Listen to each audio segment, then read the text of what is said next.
সবাই একবার আমরা দুহাত তুলে বলবো জয় শ্রীরাম। এরপর আমাদের নেতা গঙ্গা নারায়ণজি প্রধান সেনাপতি জিলপা সিংহ লায়ারের গলায় মালা দিয়ে তার আশীর্বাদ নিয়ে আমরা আমাদের পরিবর্তন সংকল্প সভার যাত্রা, বাংলায় পরিবর্তনের যাত্রা শুরু করেছি। এই সভায় উপস্থিত পুরুলিয়ার প্রাক্তন সভাপতি ভাই বিজয় রাঙ্গা, আপনাদেরই এই জয়পুরের প্রিয় বিধায়ক নরহরি মাহাতো, বাগেশ্বর মাহাতো টিভির পর্দায় দেখেছে, মমতা ব্যানার্জির বিপ্লব দেখেছে, সিবিআই ইডি তাদের বিরুদ্ধে তো এতদিন চিৎকার করেছে, এবার ইডি যখন আইপ্যাকের বাড়িতে আর আইপ্যাকের অফিসে গিয়েছে আর মমতা ব্যানার্জি থাকতে পারেনি, দৌড়ে ছুটে গিয়েছে সেই আইপ্যাকের ডিরেক্টরের বাড়ি। সেখানে গিয়ে প্রতীক বাবুর বাড়িতে গিয়ে তাড়াতাড়ি করে সেখান থেকে একটা ল্যাপটপ আর একটা হলুদ ফাইল মমতা ব্যানার্জি হাতিয়ে দিয়েছে। কি বলছে?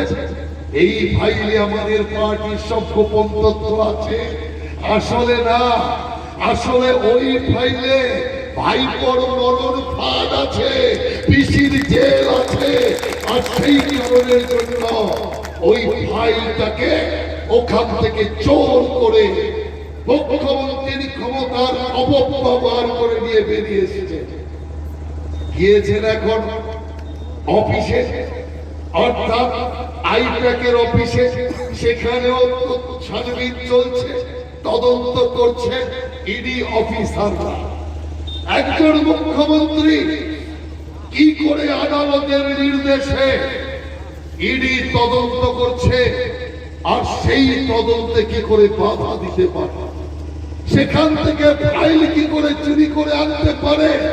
আমরা যে বলি এরা বালি চোর, কয়লা চোর, চাকরি চোর, এখন দেখুন ফাইল চোর, ফাইল চোর, ফাইল চোর। সেই কারণে আমি দাবি জানিয়েছি, আপনাদের জনদরবারেও দাবি জানাচ্ছি, অবিলম্বে মমতা ব্যানার্জিকে তার ক্ষমতার অপব্যবহার, সরকারি কাজে বাধা সৃষ্টি, আদালতের নির্দেশের অবমাননা করা এবং ফাইল চুরির অপরাধে অবিলম্বে গ্রেফতার করতে হবে। মমতা ব্যানার্জিকে গ্রেফতার করতে হবে। কি অবস্থা দেখেছে? এর আগে তৃণমূল নেতাদের বাড়িতে সিবিআই ইডি হানা দেয়নি, গ্রেফতার করেনি তৃণমূলের নেতা মন্ত্রী, এদেরকে একবারও মুখ্যমন্ত্রী ফিরেও তাকায়নি, একবারও মুখ্যমন্ত্রী একটাও শব্দ করেনি। তাহলে তৃণমূলের নেতা জেলে যা, তৃণমূলের মন্ত্রী জেলে যা, তাতে মমতা ব্যানার্জির কোনো আপত্তি নেই। কিন্তু যখন রাজীব কুমারের বাড়িতে সিবিআই ঢুকলো, ঠিক এমনি করে মমতা গিয়ে বসে পড়েছিল, এমনি করে মমতা তদন্তে বাধা দেওয়ার চেষ্টা করেছিল। আর আজকে দেখুন একই দৃশ্য আমরা দেখছি, কারণ ওখানে ভাইপোর সমস্যা, তৃণমূলের নেতা জেলে যা কিন্তু ভাইপো বেঁচে থাক, যে কারণে ভাইপোকে বাঁচানোর জন্য লড়াইয়ে তিনি নেমে পড়েছে। কান খুলে শুনে রাখো, আজ হোক আর কাল হোক, আপনারও জেল হবে, ভাইপোরও জেল হবে, কেউ রক্ষা করতে পারবে না। কি অবস্থা তৈরি করেছে। এই বাংলাতেই তো বলেছিলেন বদলা নয় বদল চাই, মানুষের কাছে কথা বলেছিলেন। আর আজকে আপনি বদলের বদলে বদলাটাকে প্রাধান্য দিয়েছেন। বিজেপির 400-র উপরে কার্যকর্তা আপনাদের হাতে খুন হয়েছে। আপনার হাতে বিজেপির কার্যকর্তা খুনের রক্ত লেগে আছে। ওই রক্তের ইঞ্চি ইঞ্চি শোধ আমরা তুলব, কোন খুন করে নয়, আইনের আশ্রয় নিয়ে আমরা প্রত্যেকটি ক্ষেত্রে এর জবাব দেব। পাঁচালী, আপনাদের পাঁচালী পড়াবো জেলে, বা পাঁচালী পড়ার ব্যবস্থা করব। কোন পাঁচালী আপনাকে রক্ষা করতে পারবে না। যেমন আপনাকে আল্লাহ রক্ষা করতে পারে। এক একটা মিটিং এ উঠতে 17 বার 18 বার করে ইনশাআল্লাহ ইনশাআল্লাহ ইনশাআল্লাহ। এখন দেখবেন আর আল্লাহর কথা বলে না, আল্লাহকে ভুলে গেছে, আল্লাহর নাম নেয় না। এখন কি নাম নেয়? এখন দেখেছে মুসলমান থেকে হিন্দু সাজতে হবে, হিন্দু না সাজলে বিপদ। সেই কারণে এখন কি হয়েছে? এখন বলছে জগন্নাথ দেবের কথা, দুর্গা মাতার কথা, এখন বলছে বাবা মহাদেবের কথা। অভ্যাস নেই কি অনেকদিন দেব দেবীর নাম নেওয়া, সেই কারণে পিতা মাতার নাম নিতে নিতে শেষে উচ্চারণ করে ফেললে বিষ্ণু মাতা। অদ্ভুত অবস্থা। কোন মাতা পিতাকে আপনাকে রক্ষা করবে না, কারণ দুর্গা মাতার মনে আছে আজ থেকে 6 বছর আগে। আপনারা মনে করে দেখুন, এই পশ্চিম বাংলায় দুর্গা মায়ের বিসর্জন আর মহরম, আজ এই অবস্থা। সেই দিনই দুর্গা মাতার অভিশাপ নেমে এসেছে এদের উপর। তারপরেই তো ধ্বংস শুরু হয়েছে। এখনো ধ্বংসে কি করে আটকাবে? দেব দেবীর কাছে কি করে যাবে? মুসলমান ভাইরা তো দেখে ফেলবে মন্দিরে গিয়েছে। সেই কারণে কি করলেন?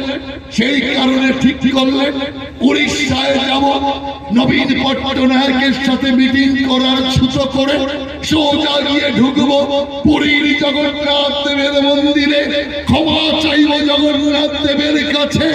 মনে আছে আপনাদের 6 বছর আগে ভোর থাকতে কাক ভোর, কাক ডাকেনি, আলো ফোটেনি, মমতা ব্যানার্জি গিয়ে হাজির হয়ে গেলেন পুরীর জগন্নাথ মন্দিরের পাদতলে। সবে মাত্র মন্দিরের প্রথম সিঁড়িতে পা রাখার জন্য পা এগোতে যাচ্ছে, ওপরে দাঁড়িয়ে থাকা পুরোহিত বলছে, হে ম্যাডাম পা রাখবেন না, আর একদম এগোবেন না, এটা হিন্দু মন্দির, এখানে মুসলমানের প্রবেশ নিষেধ। যেই মাত্র বলা চিৎকার শুরু করে দিলাম, সাংবাদিকরা জিজ্ঞাসা করলো পান্ডাদের, আরে এ তো মমতা ব্যানার্জি, হিন্দু শুধু নয় ব্রাহ্মণ কন্যা, তাকে আপনারা কি করে মুসলমান বলছে? পান্ডারা বলছে, আমরা যখনই গিয়েছি পশ্চিম বাংলায়, যেদিকে তাকিয়েছি ওনাকে দেখেছি, গাছে ঝুলছে নামাজ পড়া মমতা, লাইট পোস্টে ঝুলছে বোরখা পরা মমতা, রাস্তার সাইডে দাঁড়িয়ে আছে রোজা রাখা মমতা। যেদিকেই দেখেছি মুসলমান ছবিতে দেখেছি, অতএব বুঝবো কি করে এটা হিন্দু না মুসলমান? আজকে একটাও বোরখা ছবি দেখে, আজকে একটাও নামাজ পড়ার ছবি দেখে, আজকে একটাও রোজা রাখার ছবি দেখাতে পারবে? কোথায় গেল?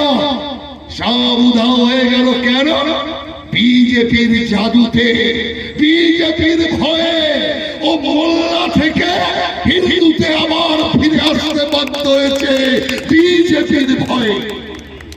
তাই মুসলমান ভাইদের বলতে চাই, একে বিশ্বাস করছে যে আপনাদের আল্লাহকে ধোঁকা দিতে পারে, যে আল্লাহ নামকে ত্যাগ করে হিন্দু দেব দেবীর নাম শুরু করে দিতে পারে, সে যে মুসলমানকে যে কোনো সময় ব্ল্যাকমেল করবে না, তার গ্যারান্টি কোথায়? যে আল্লাহকে ব্ল্যাকমেল করতে পারে সে মুসলমানকেও ব্ল্যাকমেল করতে পারে।